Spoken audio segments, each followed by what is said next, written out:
আপনাকে একজন রোজাদার বলবে, দুনিয়ার মানুষ আপনাকে দেখলে সম্মান করবে, ইহতিরাম করবে, ভালোবাসবে, মহাব্বত করবে। যদি এই উদ্দেশ্যে আপনার রোজা হয়ে থাকে, তাহলে কি আপনার রোজা আল্লাহ তাআলা সন্তুষ্টির জন্য হলো? বলেন, আল্লাহ পাক রব্বুল আলামিনের সন্তুষ্টির জন্য হলো না। প্রিয় হাজিরিন, সেজন্য আমরা আমাদের জীবনে প্রত্যেকটি আমল আমরা আল্লাহ পাক রব্বুল আলামিনের সন্তুষ্টির জন্য করব। ইন্নাল্লাহা লা ইয়ানজুরু ইলা সুওয়ারিকুম ওয়া আমওয়ালিকুম ওয়ালাকিন ইয়ানজুরু ইলা কুলুবিকুম ওয়া আমালিকুম। কাল কিয়ামতের ময়দানে আল্লাহ পাক রব্বুল আলামিন আপনাকে ডাকবেন, জিজ্ঞাসা করবেন।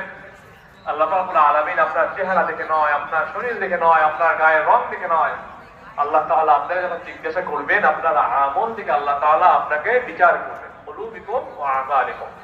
প্রিয় হাজিরিন, রাসূল পাক সাল্লাল্লাহু আলাইহি ওয়াসাল্লাম বলেন, আল্লাহ পাক রব্বুল আলামিন কাল কিয়ামতের ময়দানে তিন ব্যক্তিকে ডাকবেন। তার মধ্যে এক ব্যক্তি হলো যাকে আল্লাহ তাআলা দুনিয়াতে অনেক টাকা পয়সা, ধন দৌলত